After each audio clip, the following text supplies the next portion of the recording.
radio. Shout it.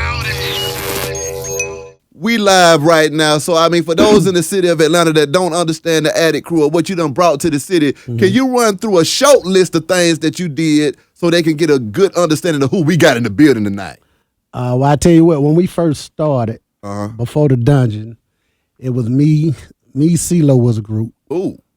Called Extra Large. And Dre and Big was a group called Two Shades Deep. My God. So this was Outkast before the dungeon. Yeah. You know what I mean? So even me and my role in the crew has always been trying to get us a situation, trying to get us on, trying to put it on, trying to do this. I was just always amazed that more than anybody, Ceelo's talent. Yeah. Like when we were young, I just couldn't believe that somebody could rap that good. And I used to be like, man, there's somebody, they got to hear this boy. Yeah. You know what I mean? And it wasn't never, I used to rap, but I didn't really care about it like that. I was more interested. And it's funny, man, because I've always been excited about other people's talent. You know what I mean? Like crazy about it. You know what I mean? And Dre went to school, well left. Him and Big met Rico, and so we ended up going to the dungeon. Yeah. So went through the dungeon for a while. Left the dungeon, started the Addict Crew. Ooh. Through that, I made a couple of moves for some cool people around the city. Yeah. You know what I mean? I'm with you. To get them in some cool positions. And once again, that's always been my thing. I think what makes me such a dope person is I've always been able to celebrate people. Facts. And you being the man doesn't make me not the man. Come on now. You know what I mean? So I've always been interested in when I see something great or I see something that's just special, I just feel like the world needs to see this. Yeah. And so my talents, and I was a producer. I used to produce. I was great at that. But it still didn't give me that feeling. You know what I mean? So I've always been chasing a feeling. And it's like, and it's funny because my dad the other day said something. He was just like, man, you always been so talented, man. You can just do whatever you want to, man. Whatever you touch, you put your mind to, but you just do it and you can run. I was like, yeah, but it ain't as cute as you think it is. Ooh. I'm like, because I'm like, being so talented and exceptional is actually the loneliest place in the world. And the most confusing place because you don't know what the hell you're supposed to be doing.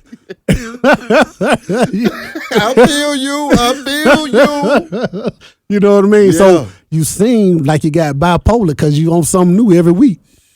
You know what I mean? But you honestly don't know what the hell you're supposed to be doing because you capable of doing so much. Yes, sir. Then you drive yourself crazy. What was the point that you realized that it was time for me as Ken to direct my talents to this one thing to get the party started in your industry career? When I left, so the dungeon, I really enjoyed the dungeon. I really loved the talent, the inspiration.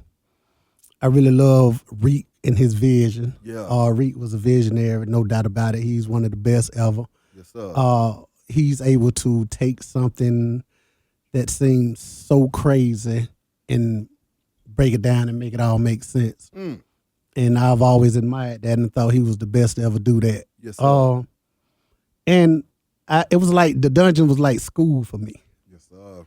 And I figured out while I was there, I was like, okay, we ain't really having a lot of fun over here. They more serious. It's the black power, this black. I really wasn't into that then. Yeah. You know what I mean? I'm still young and wild. That's right. I'm like, where the girls at? You know what I mean? Like, ain't no girl. Like, even when the girls over there, they talk a black man talk. I'm like, damn, this ain't really, it's cool, but shit, so missing.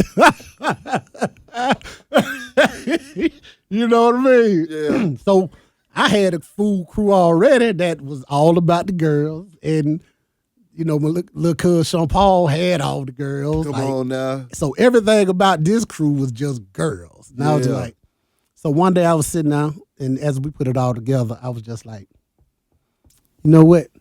We're going to be like the Black Animal House. Ooh. And everybody was like, man, what? I said, well, listen, give me 2 months, This is exactly what I told everybody that day. I said, give me 2 months, and we'll have everybody in this city talking about Attic Crew. Radio Shouty.